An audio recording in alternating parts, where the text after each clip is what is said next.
Recording is on. Bueno, ahí ya se está grabando.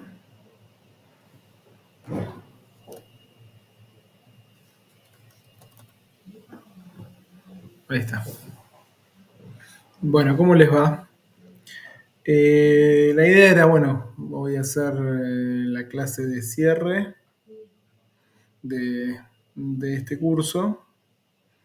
Pues bueno, a ver si tenían alguna duda, si recibieron el material adecuadamente, primero.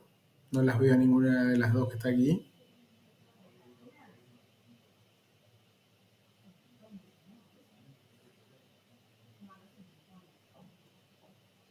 ¿Recibieron adecuadamente el material? ¿Lo pudieron leer?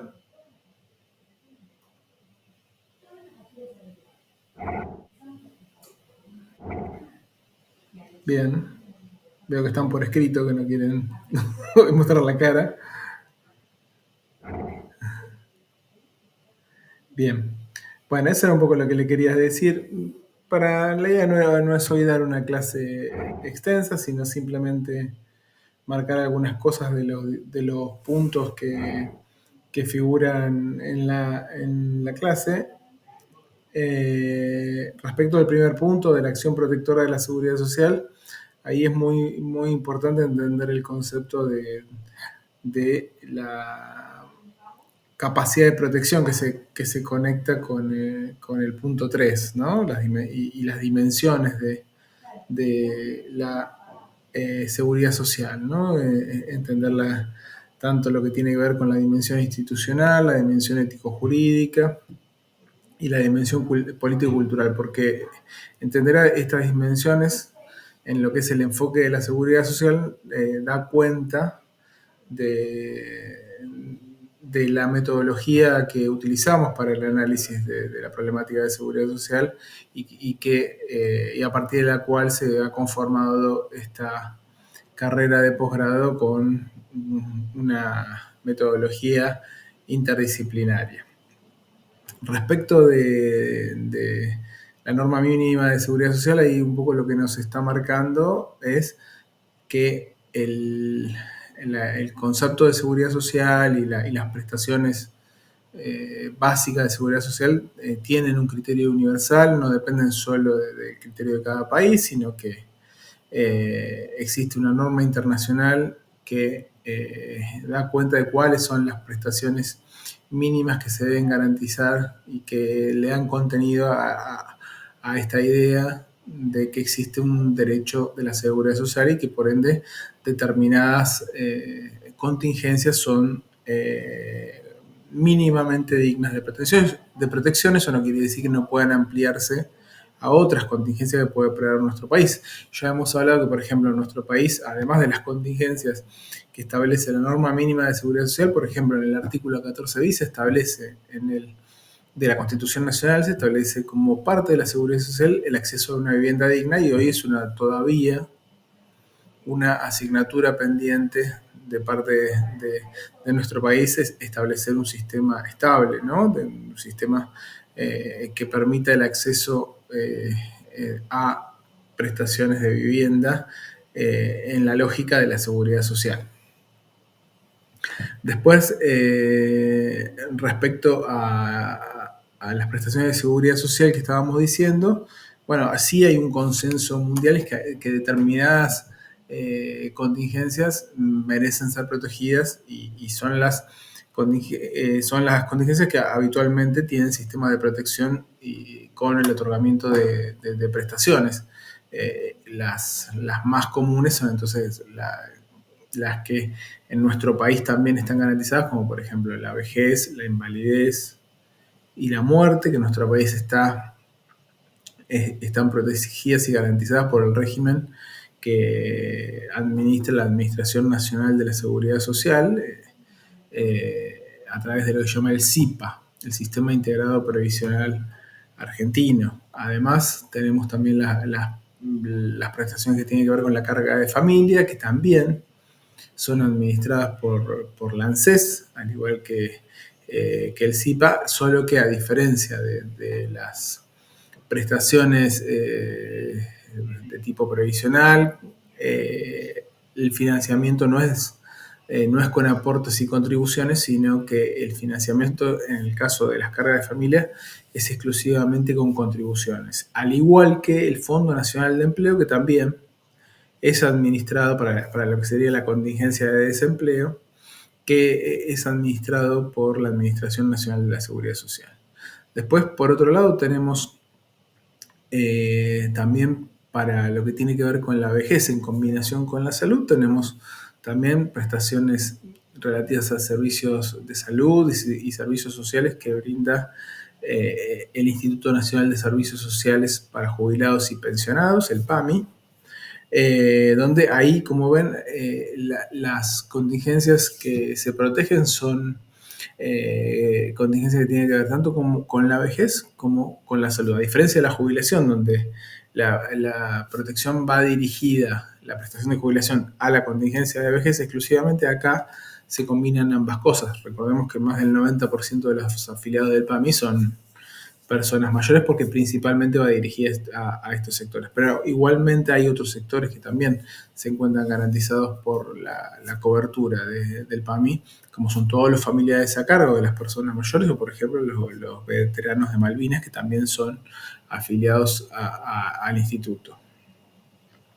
Después tenemos también para las contingencias de accidentes y enfermedades del trabajo, tenemos prestaciones que pueden ser prestaciones económicas relativas al aseguramiento del salario durante el periodo de incapacidad temporaria, o las prestaciones de salud que deben ser brindadas por las aseguradoras de riesgo de trabajo en un sistema que se privatizó en los años 90, que en realidad no es que se privatizó, sino que nació privado. Bueno, antes de este sistema no existía propiamente un sistema de seguridad social para enfermedades y accidentes de trabajo.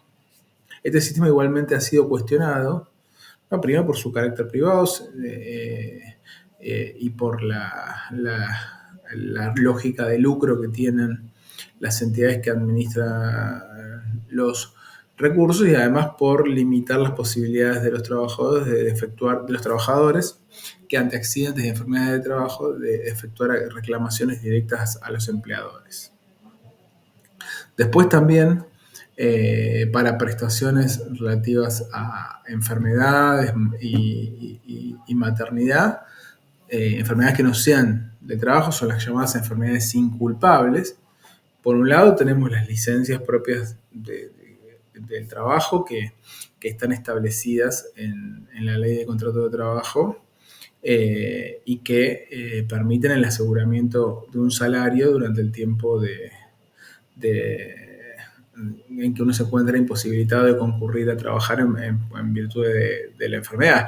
Y en ese caso no hay un ente que administre un fondo para esto, sino que en este caso se ha transferido esta responsabilidad a los empleadores por la ley de contrato de trabajo.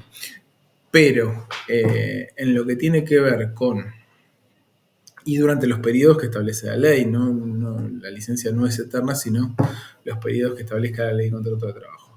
Pero eso hay que verlo en el artículo 208 de la ley de contrato de trabajo.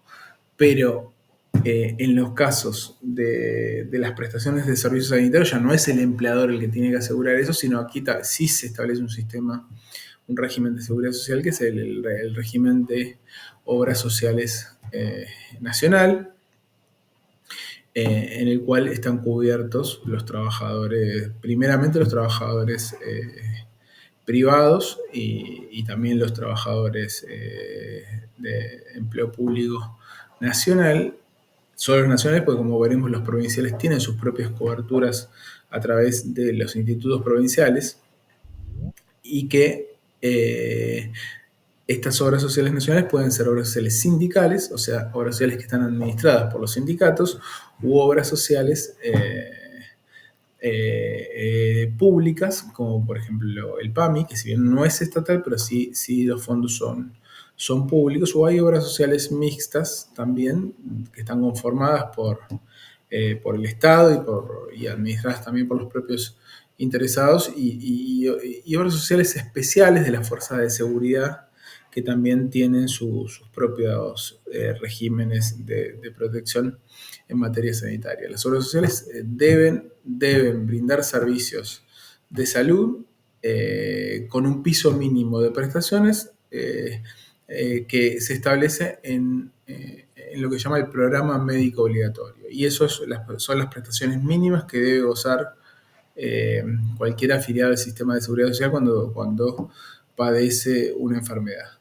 Se puede optar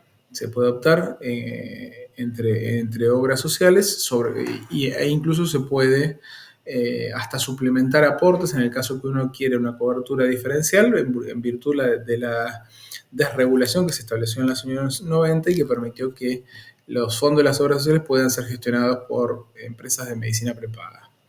Entonces, de esta manera se permitió, vía una obra social en los años 90, contar también con coberturas de las empresas de medicina prepaga, que no son obras sociales, eso hay que entenderlo claro, no son obras sociales, pero que entraron al sistema por la ventana a través de la tercerización de la gestión por parte de las obras sociales a partir de la desregulación que ocurrió en los años 90. Recientemente, y esto lo pusimos en una de las herramientas que establecimos, uno de los videos que se publicaron, se produce una nueva fase de desregulación y ya las empresas de medicina prepaga, a pesar de no ser obras sociales, pueden actuar directamente como actores directos del sistema y percibir los fondos de manera directa sin tener que intermediar una obra social. Así que bueno, esto es lo que es el sistema de obras sociales, que también tiene una particularidad, no es un sistema universal, sino que va dirigido, como dijimos, a los trabajadores privados o a los trabajadores del empleo público nacional. Quienes no sean trabajadores o no estén a cargo de trabajadores tendrán acceso a la cobertura universal de salud a través del sistema sanitario público, que preeminentemente es provincial, o sea, esto se lleva a cabo a través de los Ministerios de Salud y Secretarías de Salud, Ministerios de Salud provinciales o Secretarías de Salud de los municipios, y a través de múltiples prestadores, hospitales, salas sanitarias provinciales y municipales. Es muy residual, o de la ciudad de Buenos Aires, es muy residual la cantidad de hospitales que todavía quedan en la nación.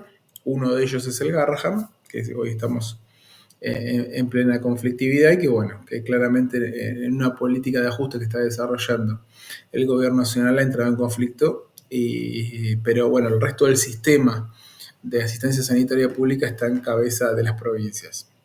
Asimismo, los trabajadores públicos provinciales tienen sus propios institutos, sus propias coberturas, como por ejemplo pasa en la provincia de Buenos Aires con el IOMA, que cubre a los trabajadores públicos de la provincia de Buenos Aires para prestaciones de salud, y el IOMA, al igual que otros institutos provinciales, no forma parte del Sistema Nacional de Seguro de Salud, es decir, no es de las obras sociales que uno puede elegir.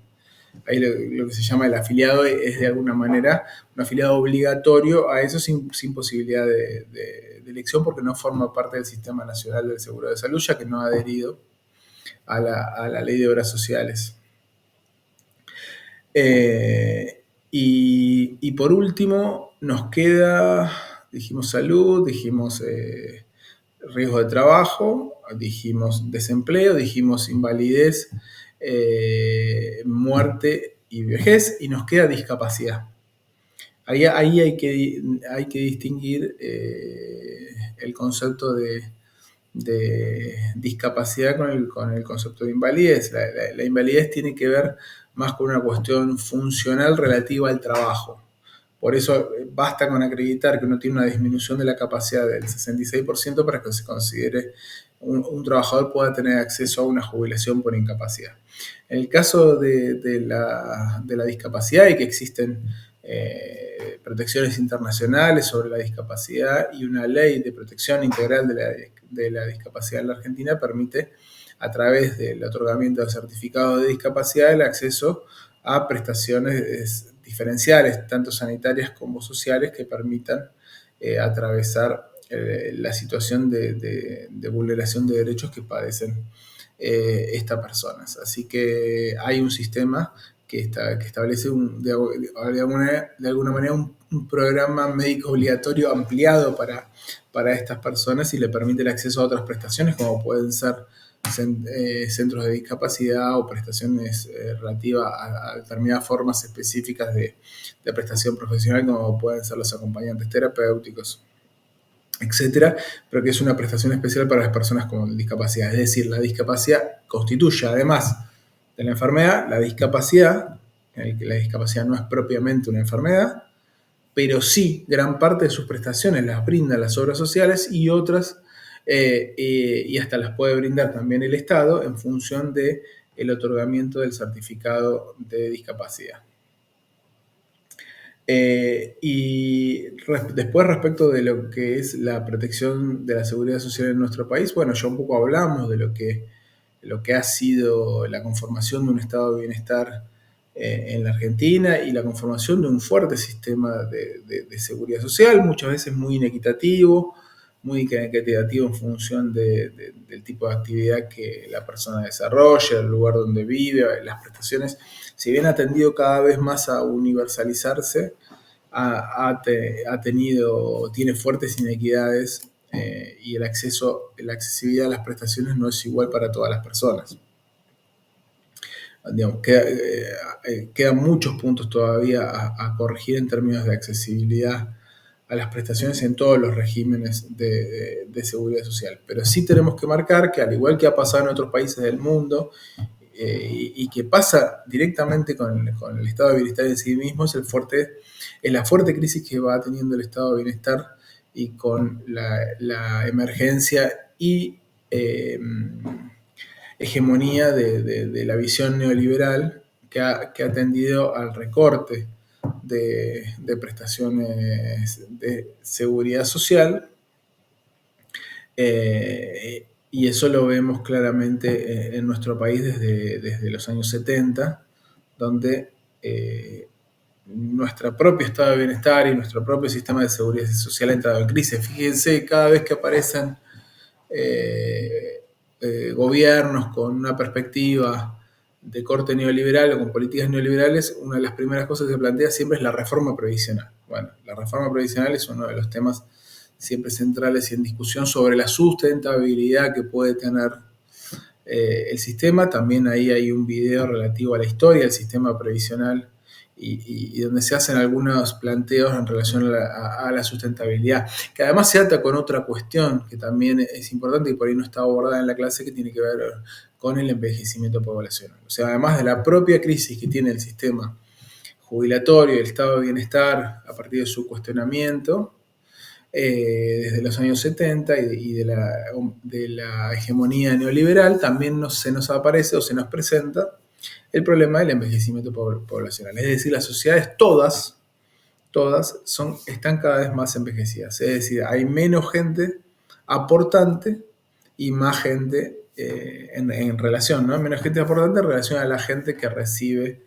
prestaciones previsionales. Por eso siempre está en discusión el valor de las jubilaciones, su movilidad y la edad en que debe otorgarse las jubilaciones, ¿no? Porque evidentemente se ha modificado la pirámide poblacional y hoy hay cada vez más gente, porque la gente vive más. O sea, en un punto es algo positivo, o sea, se ha prolongado la vida, o sea, la medicina ha tenido una efectividad muy importante, pero esto ha impactado directamente en dos cosas, esta efectividad de la medicina.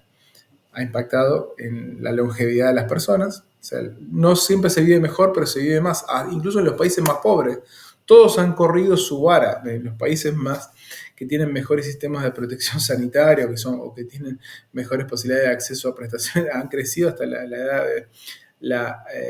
el promedio de vida a niveles mayores a los 85 años, en promedio.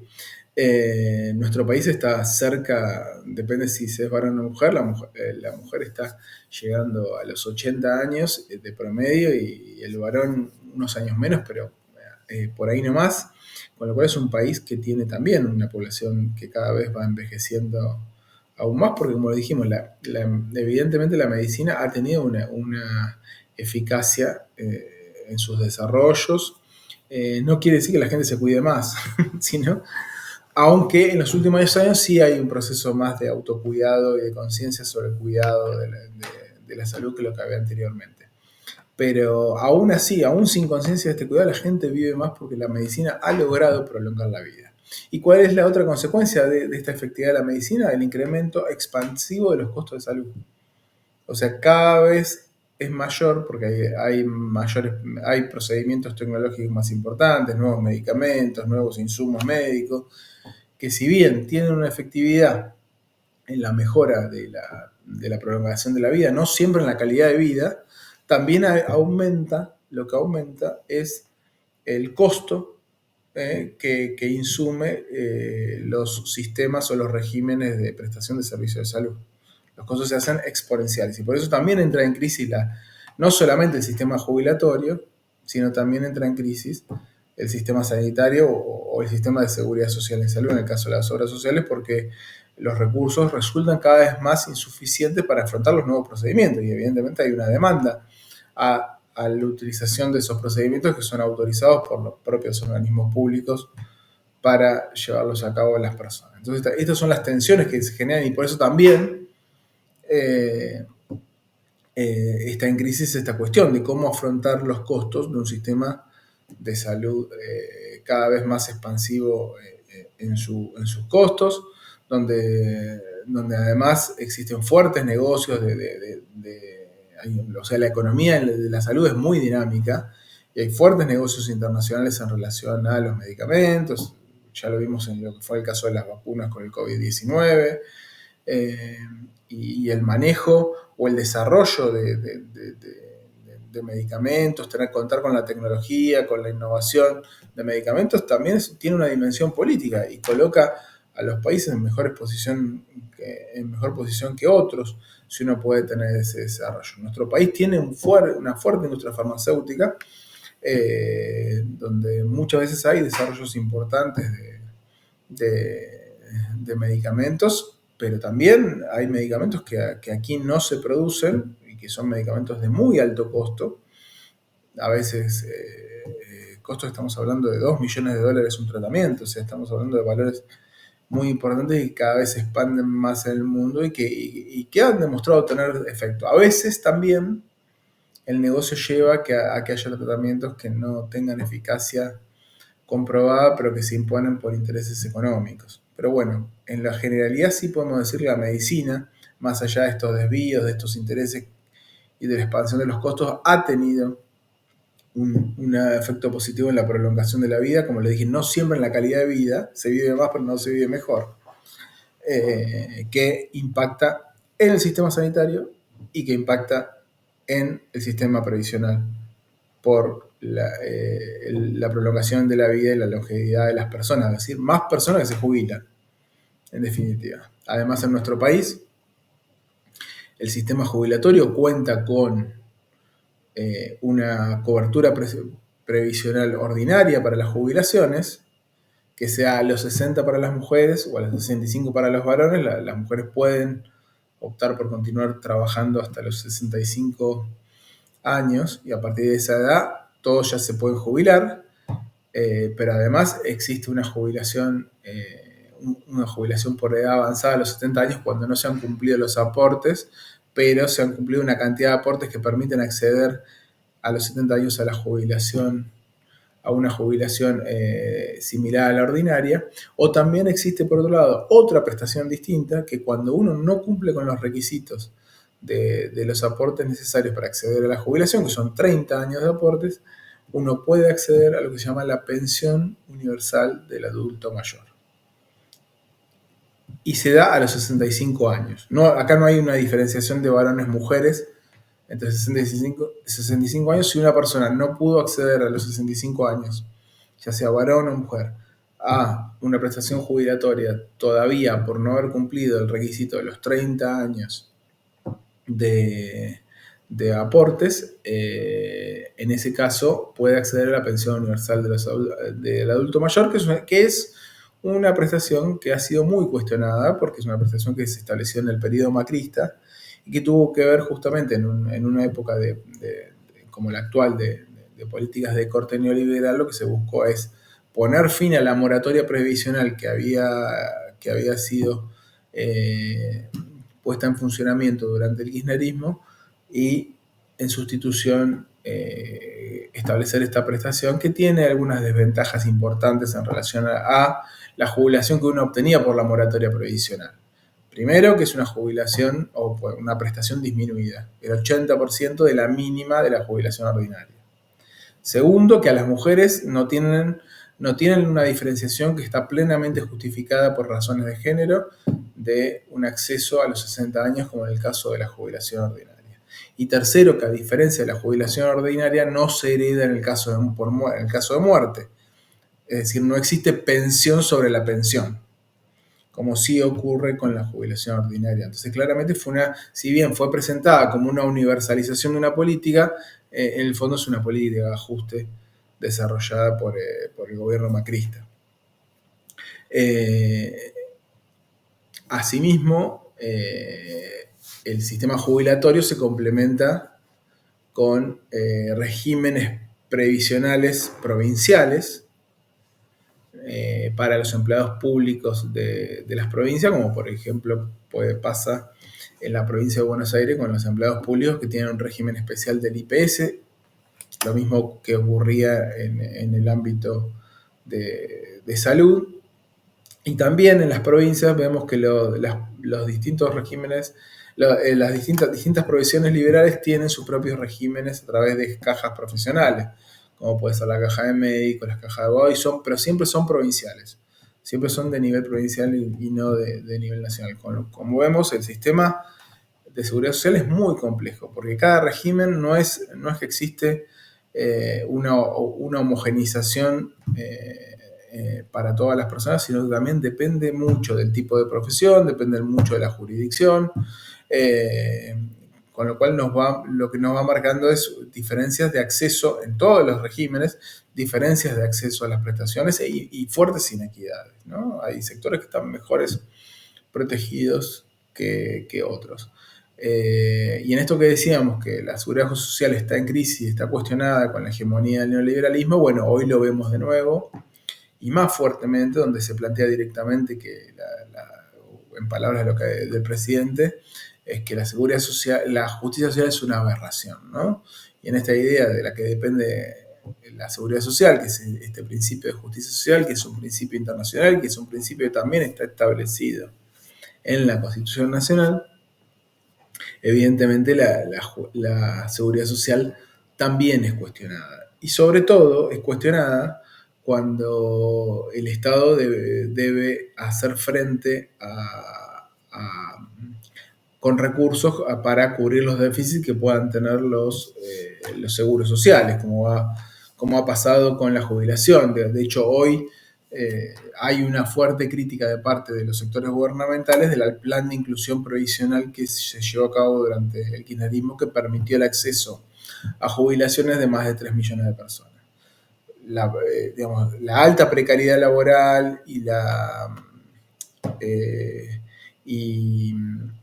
el alto desempleo producido en los años 90 generó una fuerte deuda para el Estado, que el Estado decidió saldar con un plan de inclusión previsional, permitiendo a muchísima gente que no había podido aportar o que había quedado desempleada el acceso a prestaciones jubilatorias. Lo mismo reconociendo el trabajo de las mujeres. Esto es también una política con perspectiva de género muy fuerte y que tenía que ver con lo que llamó la jubilación de amas de casa. Es decir, permitirle el acceso a prestaciones a través de una moratoria previsional a personas que directamente ni siquiera habían aportado, porque su trabajo había sido en el ámbito del hogar, ¿no? Producto de que hasta hace pocos años las mujeres participaban, y por razones de género, participaban en mucho menor medida en el mercado de trabajo. La fuerte participación de la mujer en el mercado de trabajo comienza en los años 90, de manera más fuerte. Entonces, de alguna manera, el Estado saldaba una deuda histórica que hoy en día entonces es también cuestionada por el impacto económico que produce en los sistemas el costo de asumir las prestaciones previsionales, y que por eso es el Estado a través de las rentas generales y no solamente a través de los aportes y contribuciones que financian el sistema, que debe también sostener al sistema jubilatorio. Bueno, hoy esta discusión está en disputa, siempre se está dando en el momento de que se plantea la necesidad de aumentar a los jubilados por el retraso que han tenido el poder adquisitivo de las jubilaciones. Y las políticas de ajuste que se han dado en diferentes gobiernos neoliberales siempre estuvieron muy dirigidos a limitar los aumentos de las jubilaciones de manera que permitan un aumento o una mejora en el poder adquisitivo. Por eso, por ejemplo, durante los años 90 las jubilaciones estuvieron completamente congeladas, ¿no? En 150 pesos.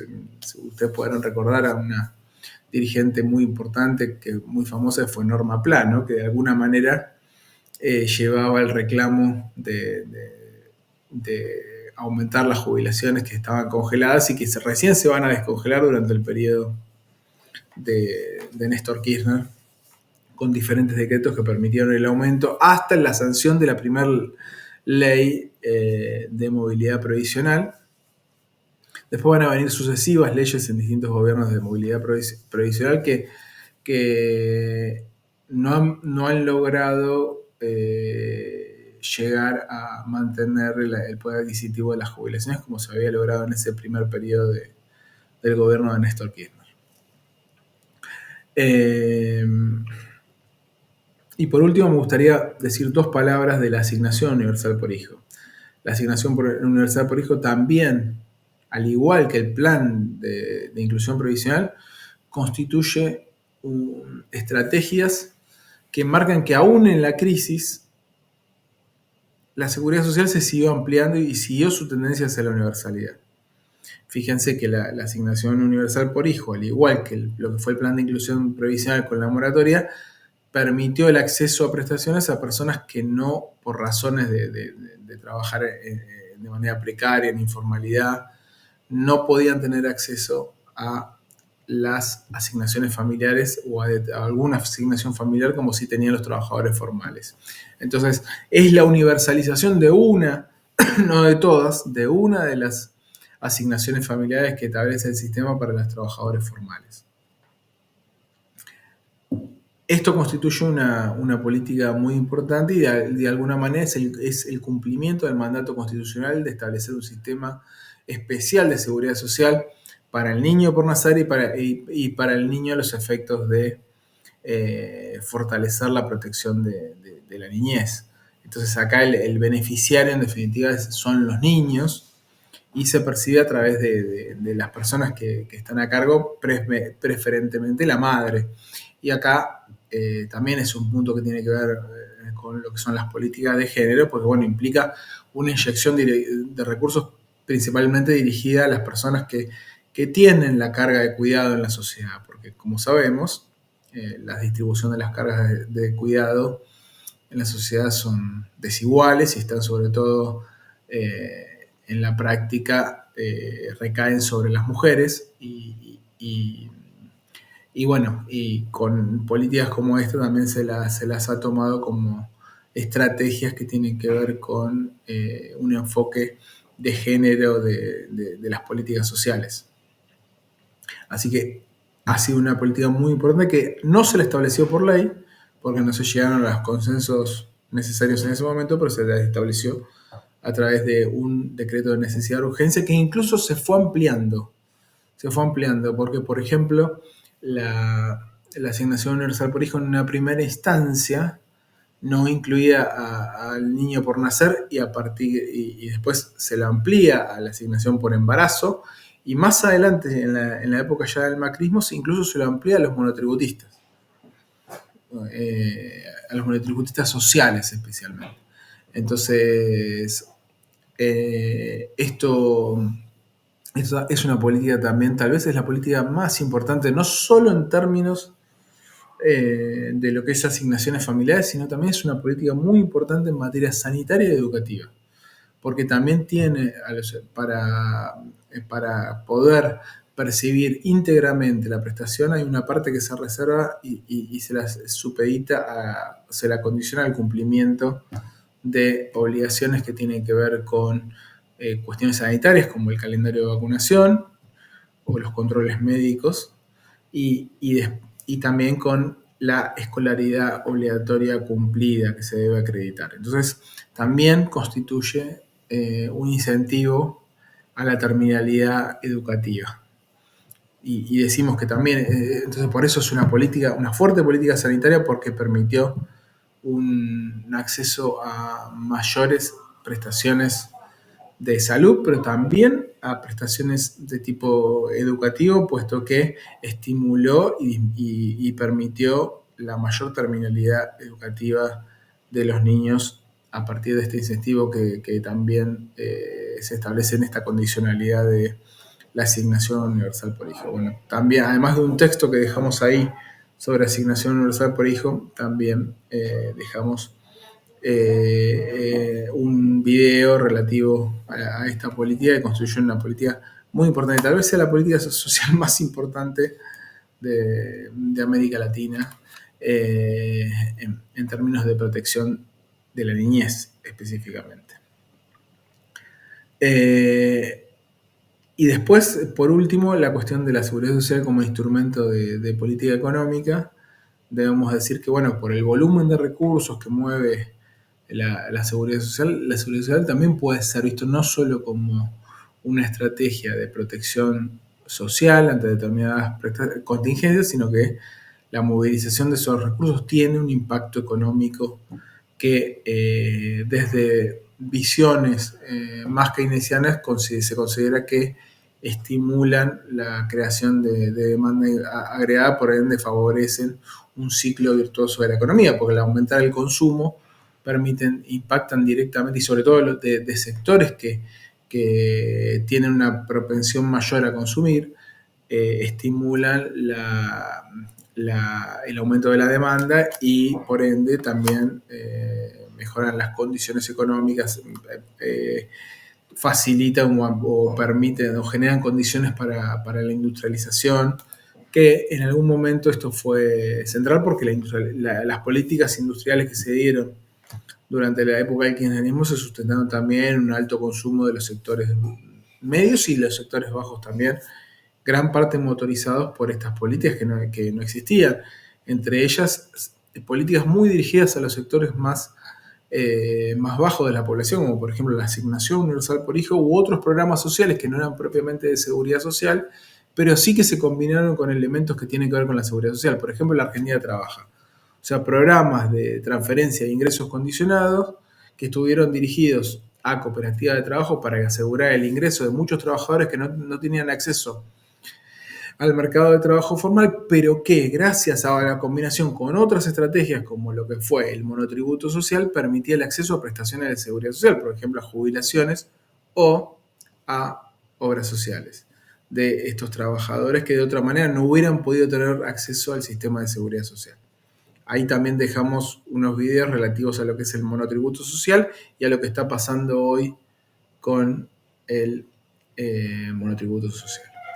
Bueno, con esto damos por terminada el curso. Mañana voy a publicar la consigna sobre el trabajo, pero básicamente les resumo, va a ser un trabajo de entre 7 y 10 páginas que tienen que llevar a cabo con una consigna que tienen que desarrollar, que si bien va a ser una consigna específica, van a tener posibilidades de desarrollo, también orientándose a lo que cada uno le interese en lo que tiene que ver con cualquiera de los ámbitos de la seguridad social. Así que bueno, ¿alguna duda?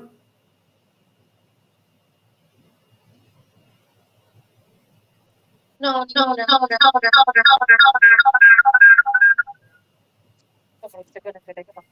A ver. Ah, No, ninguna. Ahí va. No, pensaba en qué año se fue la jubilación para amas de casa. ¿Fue en el gobierno de Néstor? ¿Me habías planteado?